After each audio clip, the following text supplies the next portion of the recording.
Terima kasih sudah support channel kami dengan like dan subscribe. Nice friends. Bismillahirrahmanirrahim. Assalamualaikum warahmatullahi wabarakatuh. Allahumma sholli ala Sayyidina Muhammad wa ala alihi wasallam. Salam sejahtera untuk kita semua. Semoga sharing video ini bermanfaat. Tidak banyak orang memiliki kehidupan yang hebat karena terlalu mudah untuk mencari kenyamanan demi hidup yang bagus. Manajer hebat memotivasi dirinya dengan tekad yang kuat untuk mengerjakan apa yang harus dilakukan demi mendapatkan hasil jangka panjang terbaik. Tonton video ini sampai selesai. Kalian perlu tahu, ada beberapa riset-riset ilmu manajemen dalam memahami aktivitas-aktivitas manajer yang dilakukan. Di antaranya, bagaimana manajer memahami fungsi-fungsi manajemen, prinsip manajemen, dan keahlian manajemen. Kita akan bahas dan memahami aktivitas-aktivitas manajemen melalui 3 pendekatan tersebut. Pembahasan bagian pertama dari sudut pandang fungsi-fungsi manajemen. Seorang manajer menjalankan fungsi-fungsi manajemen dalam mengelola orang lain secara efisien dan efektif untuk mencapai tujuan organisasi. Seorang ahli bernama George R. Terry dalam bukunya Principles of Management merumuskan fungsi-fungsi manajemen dengan singkatan POAC, yaitu Planning, Organizing, Actuating, Controlling, perencanaan, pengorganisasian, penggerakan, pengendalian, atau pengawasan. Fungsi pertama manajemen melakukan upaya perencanaan. Perencanaan merupakan persiapan-persiapan untuk pelaksanaan suatu tujuan organisasi di masa depan, yaitu berupa pengelolaan aktivitas-aktivitas tentang apa dan bagaimana suatu pekerjaan dapat dilaksanakan dan menghubungkan fakta-fakta dengan strategi yang diperlukan untuk mencapai tujuan. Perencanaan yang baik dapat meningkatkan produktivitas organisasi. Perencanaan tersebut harus bersifat rasional, yang artinya perencanaan dibuat berdasarkan pemikiran dan perhitungan yang matang, sehingga dapat dibahas secara logis. Selanjutnya, perencanaan harus bersifat lentur atau fleksibel. Artinya, perencanaan tersebut dapat dilaksanakan dimanapun, kapanpun, dan oleh siapapun. Tentunya disesuaikan dengan situasi dan kondisi.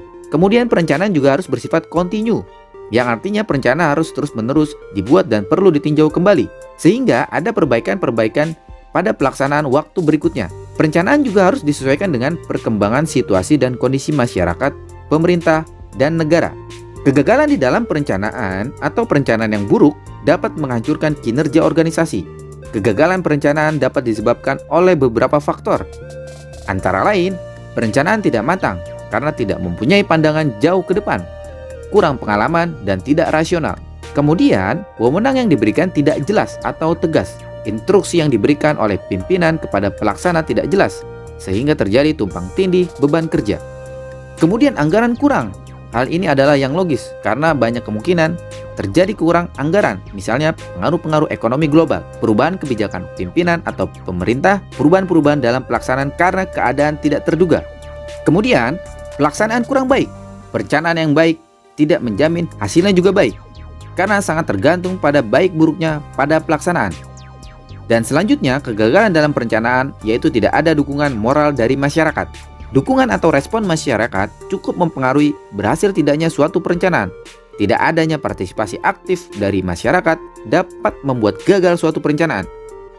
Setelah menetapkan perencanaan tujuan organisasi, lebih lanjut manajer melaksanakan upaya pengorganisasian agar rencana tersebut dapat dikerjakan oleh orang-orang yang tepat.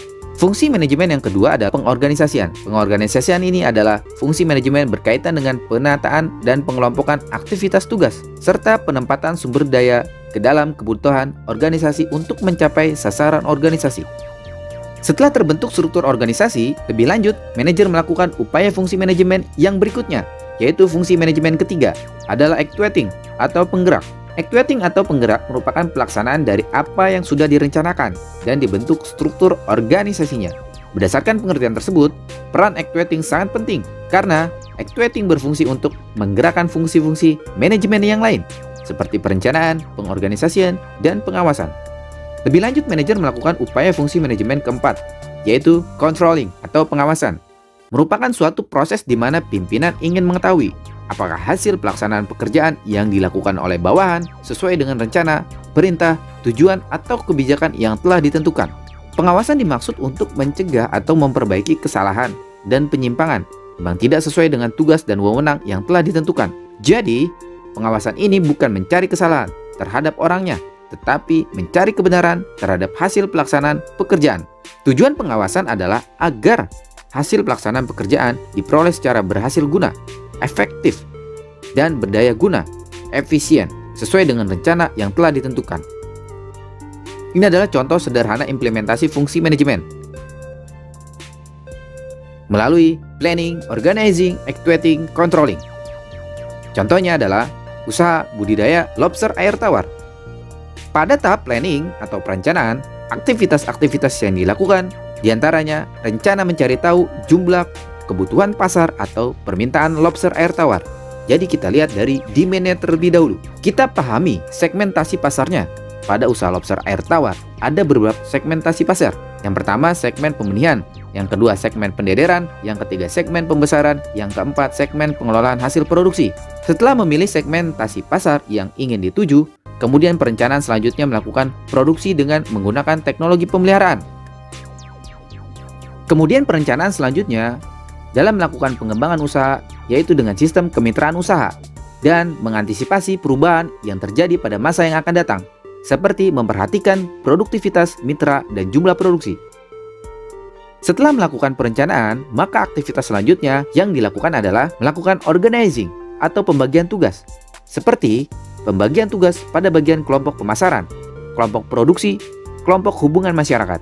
Pada bagian tugas bagian kelompok pemasaran, yaitu berfokus pada mencari informasi, jumlah permintaan lobster, dan melakukan penawaran atau promosi produk di berbagai macam media. Selanjutnya, melakukan pembagian tugas pada kelompok produksi. Tugas yang dilakukan pada bagian kelompok produksi yaitu melakukan produksi benih unggul secara kontinu. Selanjutnya, pembagian tugas pada bagian kelompok hubungan masyarakat, yaitu melakukan hubungan aktif komunikasi secara terus-menerus kepada mitra usaha dan melakukan kunjungan kepada petani perikanan, yang artinya melakukan kunjungan ke seluruh pihak yang terkait bidang perikanan, sehingga dapat mengambil kesimpulan dalam mengantisipasi perubahan yang akan datang. Pada fungsi manajemen organizing atau pembagian tugas, setiap individu yang diberikan wewenang pada masing-masing kelompok harus bertanggung jawab terhadap tugas dan aktivitasnya untuk mencapai tujuan organisasi. Tugas yang diberikan tidak tumbang tindih dengan kelompok tugas yang lain. Kemudian, setelah melakukan pengorganisasian atau pembagian tugas kelompok, fungsi selanjutnya yaitu actuating atau penggerak. Penerapan fungsi manajemen pada actuating atau penggerak melaksanakan perencanaan dan melaksanakan tugas-tugas organisasi kelompok yang telah ditentukan. Kemudian, yang selanjutnya adalah fungsi controlling. Pada penerapan fungsi manajemen controlling atau pengawasan, aktivitas yang dilakukan diantaranya melakukan kontrol produksi, apakah sudah sesuai dengan target yang ditentukan oleh organisasi, kemudian melakukan komunikasi dengan mitra, apakah respon mitra dapat menerima informasi dengan baik, sehingga mitra merasa diperdulikan menjadi anggota komunitas usaha. Dan selanjutnya, fungsi kontrol ini yaitu memastikan apakah setiap kunjungan kepada petani ikan mendapatkan informasi terbarukan, sehingga organisasi dapat mengikuti perubahan yang terus dinamis dan mampu bersaing. Oke, saya rasa dicukupkan sampai di sini. Sekian materi kami, semoga bermanfaat. Simak materi selanjutnya. Untuk memahami aktivitas-aktivitas manajer yang lain, kita akan bahas di materi selanjutnya. Aktivitas manajer yang akan kita bahas selanjutnya adalah prinsip manajemen.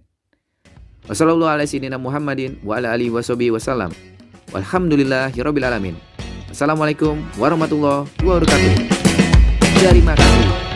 Terima kasih.